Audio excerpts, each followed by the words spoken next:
To me, let us go into the house of the Lord. Our feet shall stand within thy gates, O Jerusalem. Reverend Curtis Campbell, Pastor. You're in tune to your number one station, 98.3 FM, 1280 AM, WJAY. Our time stands as 8:32. We're going to switch over to Studio B. It's a good morning to you, brother Michael Jenkins. And good morning to you, Taylor. Good morning to everyone out there. This is PD Sports Wrap. I'm Michael Jenkins, and that guy is Randy Page. Welcome to the program, Randy. Hey, I appreciate you for having me on, man. This has been a long time since I've been here, so. Randy, you came here when you were in high school, right? I did, senior year. Somebody getting all up in here, boy. That would be me. That would be me. Come on, man. That would be me, yeah. I think maybe both of us. Randy, tell us some of the things that you've been that you're doing these days. Well, I'm fortunate enough to be a part of the high school sports group on Facebook, and I've been a moderator, and they've given me the freedom to pretty much post whatever I want to post in the group, and I placed an emphasis on, just posting a whole bunch of stuff about high school sports, more specifically in the PD area, and for a lot of people, take it back to memory lane. Some people may not know some of the people that I post in the group, but I just use it as an education opportunity. How important is it to go back down memory lane? Who does it benefit more than not? Who does it benefit? I say everybody, the younger group as well as the older group. A lot of times you can have debates and conversations, and then a lot of times there's a lot of information that's being left out. Right. I think for me, it started basically at work. A lot of times you may have somebody that you work with, they're kind of poking their chest out, bragging about the stuff that they're doing. Right. And a lot of times you don't have any way of kind of verifying that. But fortunate enough to find a website, and the truth is going to be shown. Now, Randy, you are a latta guy. Through and through. Okay. Now, tell me about your experience. Now, I know the first time I seen you was in an AAU type game. Right. In Marion. Mm-hmm. Okay. Playing against Raymond Felton, Gerard Gerald. Rest in peace, yes. That crowd. Right. But when you went on to the high school, I got to see you play, and you kind of turned into a superstar in high school in basketball. Now, I didn't know you were a football player at first. Yes. Okay. Yes. But later on, the yardage and the mileage that you put up with ladder football was kind of surprised me a little bit. Right. What was your football experience like at ladder? It was great, man. I was fortunate enough to play with a group of unselfish people. We all work collectively. We all had jobs we had to do, and we went out there and we did it to the best of our ability. But I could never take credit for that. We had a great coaching staff, and it was a great group of us that kind of grew together from my time playing for middle school, and kind of progressing and working our way up. So I'll never take credit for that. It was definitely a team effort. Now, your basketball coach was Stephen Smith. Mm-hmm. Now, I give Stephen all kinds of credit for building that program from the ground up. Do you concur? Oh, 110%. I mean, he had a vision when he first took over the program, and he built the thing from the ground up. For him was believing in the vision that he had, and you also have to give a lot of credit for being patient, right, and understanding the big picture. And once a collective group of kids started coming through, it changed the trajectory of the program. When I first saw ladder with the whole Raymond deal and Chris, I didn't know that those guys were on the level that they were, and it was proven when they went down to the beach ball. Right. Ladder didn't have a lot of size out there on the floor. Now we've never had size. Every now and then you'll probably catch somebody maybe 6'3", 6'4", but for the most part, there's gonna be a whole bunch of 5'10", 6 feet, 6'1". But you also have to understand too, if you can't handle pressure, you're gonna be in trouble most nights. Right. Now Raymond was a unique thing because he was. Do you think that people fully grasp the Raymond Felton era? Do you think that they really realize the impact that he had over the whole state? I will say yes and no, because when you're in the middle, they were rock stars. That's they were signing autographs, man. Rock stars, yeah. Right. Yeah, I mean, but you literally, when you 6, 7, 8 years old, you don't completely understand what it is that you're experiencing. But once you get to be our age and you kind of 15, 20 years removed from it, you learn that, hey, you learn to appreciate stuff like that because it doesn't come around often. You know, and as great as Raymond was, Chris Page was a grown man for the first time I seen him play. Right. Okay. He's one of the best Latta's ever had. Easily. Now, Chris played football too, right? I don't know Chris Page. I don't know. What do you mean you don't know him? No, I'm kidding. Yeah, of course. What do you mean you don't know And Chris it's Page? obvious. He's a I'm beast going to in be football. biased, obviously. Yeah, Right. he's one of the best athletes to come out of Latta. And do I think he got his just due? I will say to the public, no. But when you talk to people that he played against or competed against, that's the name people bring up first and foremost. Well, you know what? When I first saw Chris, I didn't really know what he was until I seen him that first time. I mean, I didn't know he was as good as he was. And then as time went on and bigger games were being played and state championship games were being played. That state championship game, Right. he was incredible in that game. He was a grown man in that game. He was. So when I was being told about Chris by Steve, I kind of said, "Oh well, how good could he be?" We had Randy already. Right. You know, you got Raymond there. How good could this guy be? He was extremely good. Right. He was great. Right. In fact, now looking at the high school football situation here this season, and you look at the local teams here, you know, Marion, Mullins, they're in trouble. Right. I mean, changes need to be made there. Okay. Latta, Lakeview didn't have a great year either, but By their standards, no. But I mean, Lakeview's gonna be Lakeview, man. And I knew once the brackets came out, I was more than confident. I don't know if you're gonna have this conversation, but I knew they would go to Hardyville and beat them. We playing one of the toughest regions in the state. We literally got 4 teams that's still in the playoffs.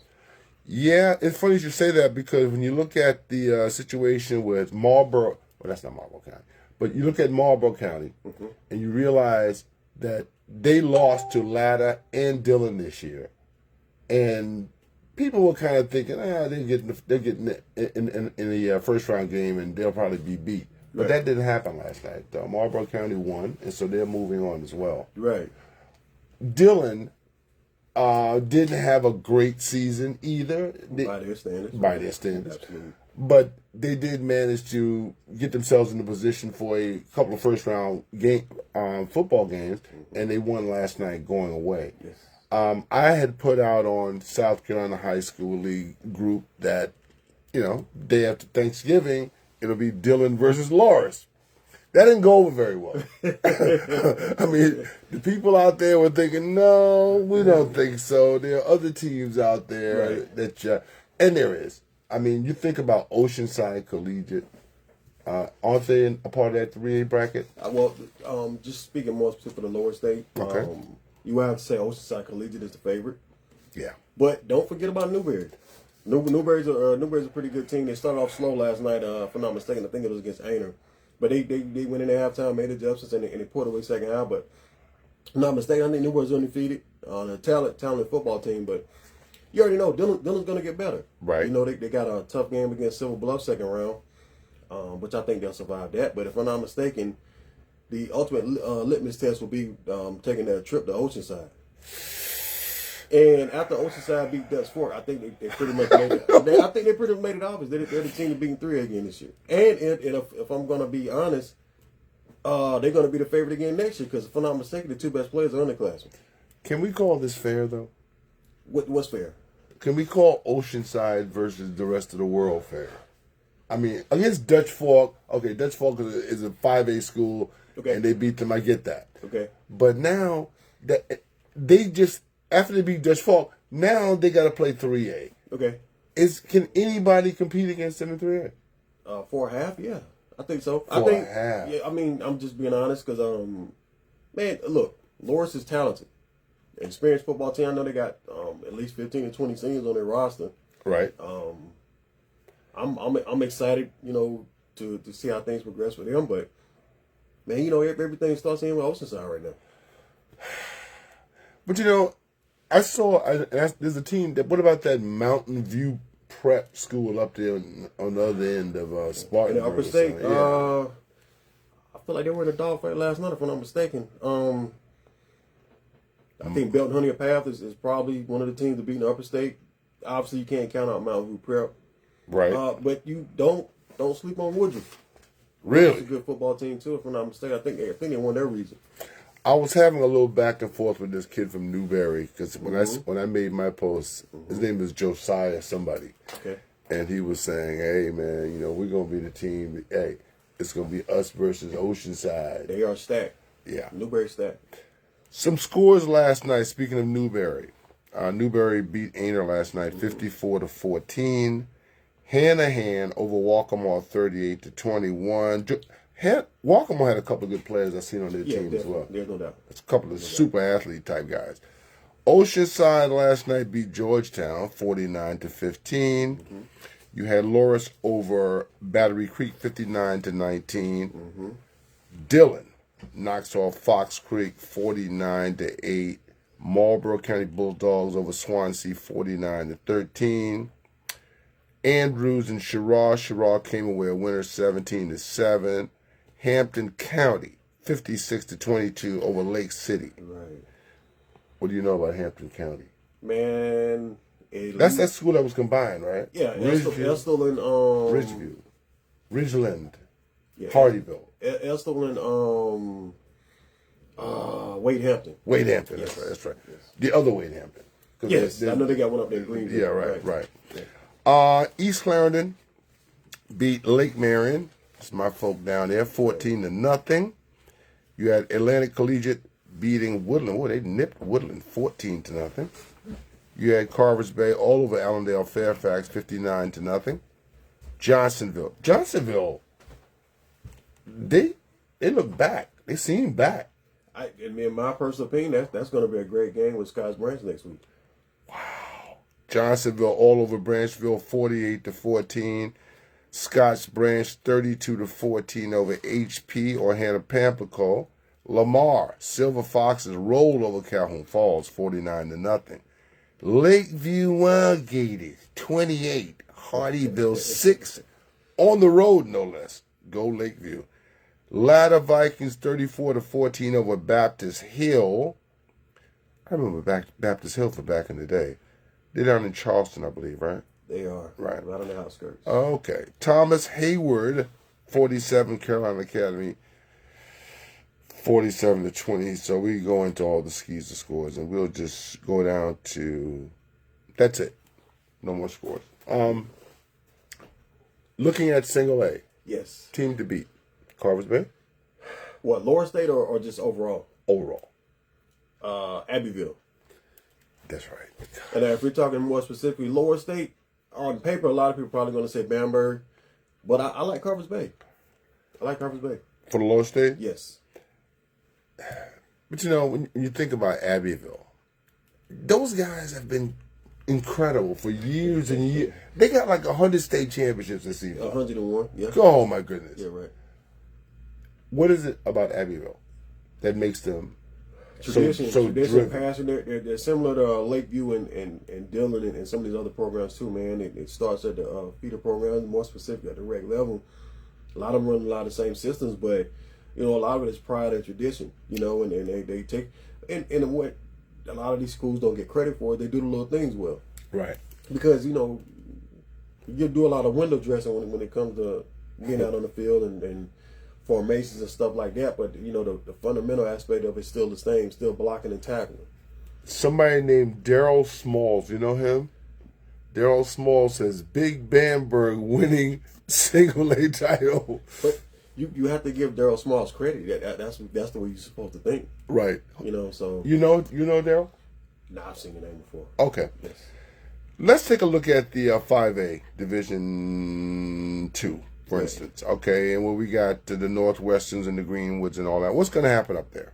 Who's coming out of it? You got Myrtle Beach, and they're going to get West Florence next.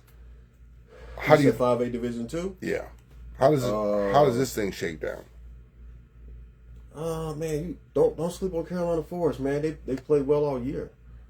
But aren't they Division 1? They moved them up Division 1? I mean, I thought they were. I don't know. I thought they were. I may have to look at it, but They're definitely not in here. They're definitely not in the. so they are Division One. So they're Right. the big boys. Right. Who's on the other side over there in Division Two? You got Irmo. You got White Knoll. Okay. You got Myrtle Beach. Okay. Now Westwood and Berkeley. That matchup is set for next week. Okay. What's Berkeley got this year? Berkeley's usually But pretty good. they're always gonna have good. Oh my They're always gonna have good athletes. They're always gonna be well coached. So you already know. Berkeley. But shout out to the coach over there at Westwood, man. You know, he coached at Lamar the last couple of years, man. And, Did he? Yes. Okay. Yes. So they're gonna be extremely well coached. They're gonna have great athletes. So Berkeley's gonna beat them, man. They're gonna have to get it done. Wow. On the other side over here, we got TL Hannah. Didn't Indian Land grow up pretty quick as a school? Real quick. I mean, If I'm not mistaken, Latta played Indian Land. It seemed like 8 years in a row for like the 1A state title in softball. Right. Yeah. So, it's just not being not too far from Charlotte and Rock Hill, man. Kind of stuck in between there, man. So it's not surprised they've grown the way they've grown. But think about that whole entire area, Fort Mill and Fort Mill has like 3 high schools now. I know. My daughter lives up there. Right. She lives in Charlotte, but she Right. lived in Fort Mill before. Didn't Jalik go to? He was at Indian Land briefly, like in what 6th, 7th grade, something like Oh, that. okay. Yeah. Okay. Well, let's take a look at some others here. West Florence, congratulations to them for getting in. Right. Division 1 has whom? Okay. Well, you got your Dutch Forks out there. Right. They're waiting for the winner of Malden versus Boiling Malden Spring. won that game last night. Malden won? Yes. Okay, so Dutch Fork is going to be. Will they be tested against Malden? Probably not, right? They say that Dutch Fork is not that great this year. That's what people told me. I mean, I don't know. I mean, you're supposed to find a chink in somebody's armor. Donald Small says, don't sleep on Irmo neither.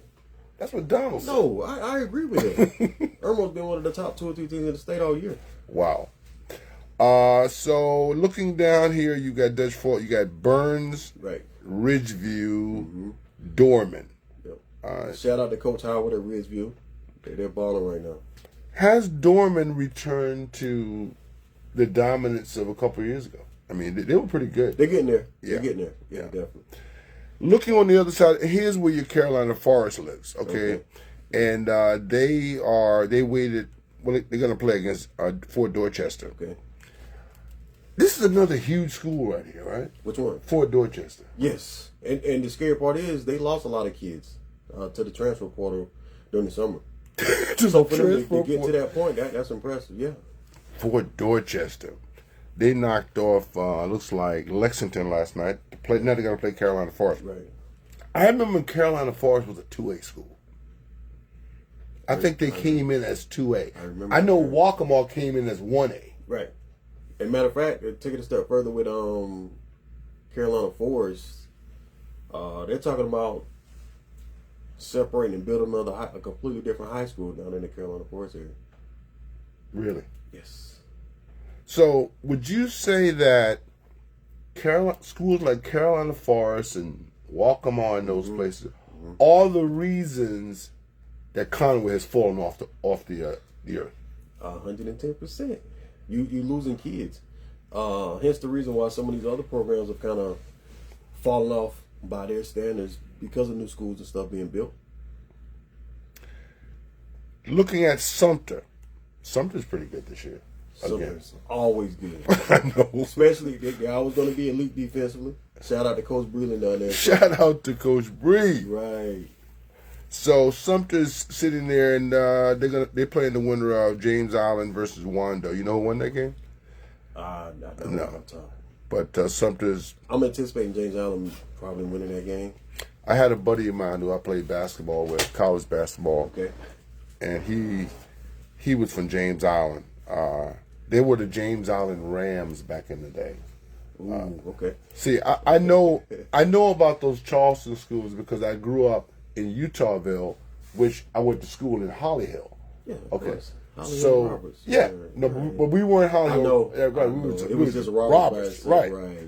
And we played the teams that we were a 4A school then, Okay. and we played the likes of Somerville, Goose Creek, St. Andrews, all these other schools, the Fort Dorchesters, they didn't exist. Okay, Right. Yeah. Played the James Islands, played a school down there called CA. That's CA John. No, CA. It ain't CA Lane, is it? No. CA Brown. CA Brown. CA Brown. Wow, Randy, Man, I do it. you're a young guy. I do it- I do You it should to- know this. I know Bonds Wilson. Okay. See, that's what I'm saying. Well, like I said, we played these schools on a regular basis. Right. And and then of course, the switchover came many years later. Right. But so looking over here, Somerville won last night, I know. Right. So they beat West. Oh no, they didn't win. Oh no, I'm sorry, I got confused. Okay. You got Somerville versus West Ashley, and the winner was going to play Ashley Ridge. So I saw Right. those Ashleys Right. there. So Ashley Ridge is waiting, and they will play against Somerville. Sumter, they would play the winner of River Bluff versus Cane Bay. River Bluff, is that down Charleston way too? No, that's more so Columbia. Okay. Yeah. Okay. And then you have Stratford. That's down Charleston way. That's definitely damage. Okay. Right. So they are waiting for the winner, whoever won between River Bluff and Cane Bay. Right. What do you think of the whole two divisions in 5A?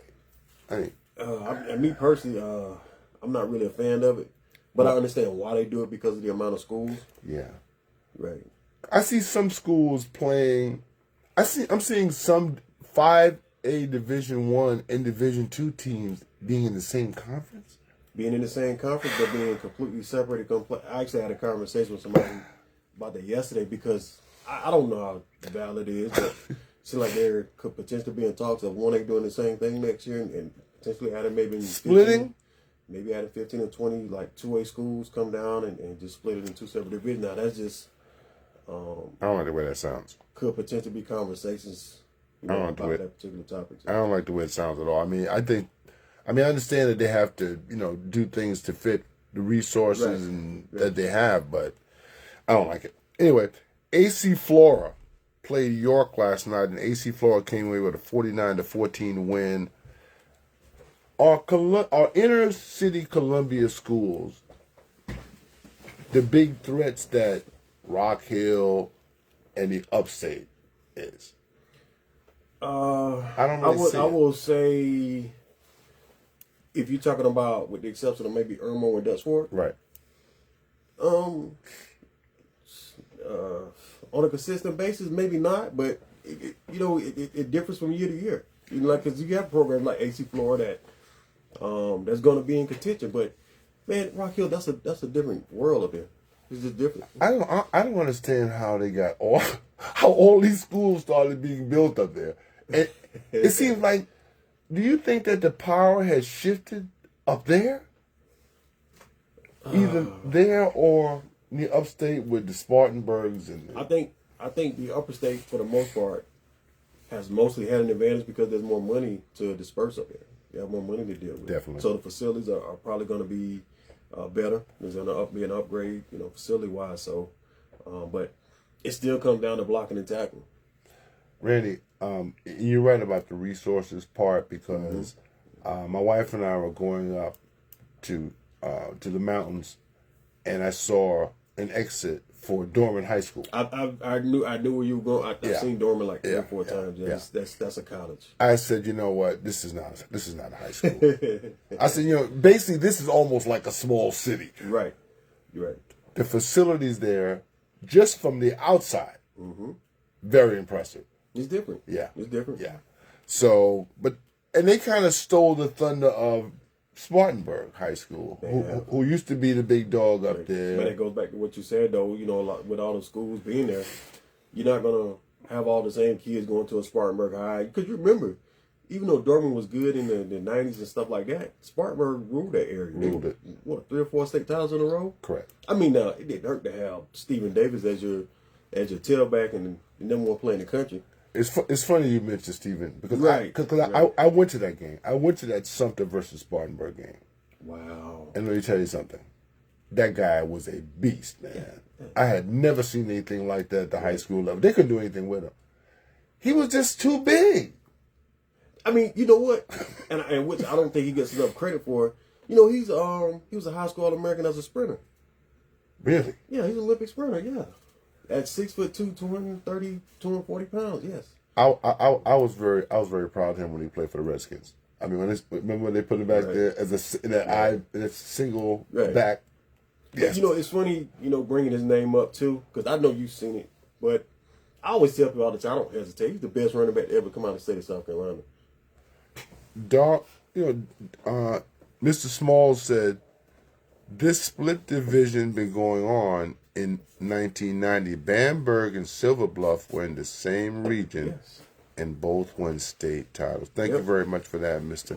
Hey, where have you been all my life, Mr. Small? I mean, what are you? I thought you... Nah, he's been in the group now. He's definitely been in the group. I ain't see... Anyway, Camden won last night as well. They beat Greer, and they're going to face off the winner of Daniel versus Dreer. Daniel survived that game 14-10 last night. Did they? They did. Camden Bulldogs, 38-20. Camden has been good for years too. Yes. And they've been an impediment. They were in the road that stopped Marion one year as well. I remember that. They've stopped plenty of teams. Camden. South Florence won last night, 47-7. They beat Darlington. That was a gift. That was a gift. Yeah, but shout out to Coach Jamie Johnson at Darlington, man. He's doing some nice things over there, man. And he's building that program from the ground up. So, and he's gonna have that program where he wants in the next couple of years. I believe that you're right, because Darlington has been bad for so long, and it seems they've turned it around a little bit right now. Which is even more surprising because they have some of the best athletes that you could see in this area. Darlington, Gilbert, they won last night over Bluffton 38-21, and they play against North Augusta, who won their game against Midland Valley 40-46. Midland Valley won state back in the day. They did. Anyway, when Taylor gives me the fingers like this, then I know that I got to start wrapping this thing up. Okay. Any final words? Next week, Lakeview at Carver's Bay. I know a lot of probably didn't see that come. I seen it coming. That's Lakeview's next game? Yeah. They got some incentive here to pull an upset. I don't know if they can, because I went down to watch Lakeview versus Carver's Bay at Lakeview, and it wasn't close in terms of Lakeview gave them a little run for their money in the first half, but I just don't know going forward if they can beat these guys. You don't know with Lakeview. You just don't know. But I know one thing, they're going to be prepared. Gamecocks and Clemson both in trouble. Who's in more trouble? The Gamecocks. Easy. South Carolina Gamecocks let that girl full while go to LSU. Right. I hated that. How did you feel about it? I didn't like it at all. I still don't like it. With me being a coach and probably understanding Coach Staley's mentality, it was for best on both parties, because the reality was the exact role she played the first 2 years, she was going to play the exact same role this year. See, that's why I'm glad she's gone. Because I just don't like people who stifle guards. You know what I'm saying? Right. And I know everybody loves Dawn Staley, and I loved Dawn for years, but I'm not loving her very much right now, because I don't like the way she handled that girl from East Clarendon either. To be honest, I seen that coming. Yeah. I had a conversation with my cousin right around the time she committed. Her style of play wasn't built for that. She's built to be. What did you recruit him for? Why you recruit him? You knew what this girl was. Top player in the state. Man, it's ridiculous. Anyway, folks, that's all the time we have left. Randy, thank you very much for coming down. Man. Hopefully this won't be the last time. No, it's definitely not going to be. Okay. I'll be back next week. Oh, I won't be back next week with more. I'll be on a little trip next week. Okay. A little R&R. Yes. Peace out.